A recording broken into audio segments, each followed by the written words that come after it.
पद्धतीने उतरलेली आहे, कशा पद्धतीने? एक लक्षात घ्या, शिवडी लालबाग हा परिसर हा हिंदुत्वाचा बालेकिल्ला राहिलेला आहे. हिंदू हृदय सम्राट बाळासाहेब ठाकरेंनी हिंदुत्वाची फुंकार इथून दिली आणि ती पूर्ण महाराष्ट्र आणि देशामध्ये पेटली. आणि म्हणून या शिवडीमध्ये राहणारा हिंदू समाज, त्याची सुरक्षा करणं, त्याचं अस्तित्व टिकवणं हेच भारतीय जनता पक्ष, शिवसेना आणि RPI म्हणून आमच्या सगळ्या जणांचं काम आहे. यासाठी येणारी 15 तारीख महत्त्वाची आहे. यासाठी वर्षाताई शिंदेंना निवडून देणं गरजेचं आहे. हेच सांगण्यासाठी मी इथे आलेलो आहे. सर, तुम्ही सातत्याने हिंदुत्वाचा प्रचार प्रसार करताय. तुमच्या सुवर्णगड या शासकीय निवासस्थानाच्या बाहेर थोड्या वेळापूर्वी एक संशयास्पद बॅग सापडलेली आहे. खरं तर तुम्हाला थ्रेट आहे का ज्या अशा पद्धतीने? बघा, असं आहे, आम्ही देवाभाऊच्या महाराष्ट्रामध्ये राहतो. देवाबाईच्या महाराष्ट्रामध्ये आम्हाला काही चिंता करायची गरज नाही. सगळे हिंदू समाज अतिशय सुरक्षित आहेत. हे बॅग ठेवणारे मला सांगून बॅग ठेवायला आले असते तर बॅगेत त्यांनाच भरून घरी पाठवलं असतं. परंतु सातत्यानं तुम्ही हिंदुत्वाचा प्रचार प्रसार करताय. तुम्ही तर काय माझ्या मायनॉरिटी कम्युनिटी जिथे आहे तिथे जाऊन तुम्ही प्रचार तर कोणाला घाबरवायला प्रयत्न करताय?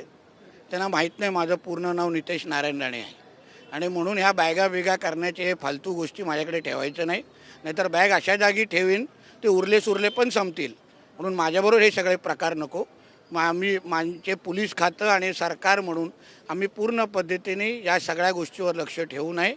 मंत्री म्हणून मला कुठल्याही गोष्टीची चिंता नाही. आमच्या देवाभाऊच्या नेतृत्वाखाली असलेला आमचा महाराष्ट्र अतिशय सुरक्षित आहे. ठाकरे बंधूंची आज सभा आहे, एकंदरीत काय सांगा? तर काय करायचं सभेचं?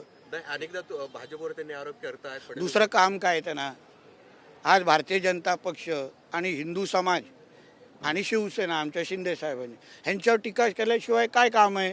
सामनाची इंटरव्ह्यू ही हिंदू समाजाची टिंगल उडवण्यासाठी, हिंदू समाजाची बदनामी करण्यासाठीच घेतली. कधी आमच्या महाकुंभची टिंगल उडवायची, कधी आमच्या गौमाताची टिंगल उडवायची, कधी हिंदुत्वाची टिंगल उडवणं, हिंदुत्वाला बदनाम करणं हे एक कलमी कार्यक्रम. आणि हिंदुत्वाचं जेवढं बदनाम तुम्ही कराल तेवढं त्यांचे मूल्य मौलवी खुश होतात. त्यासाठी हिंदुत्वाला ते शिवाय घालतात. त्यासाठी सामनाचा इंटरव्ह्यू आहे.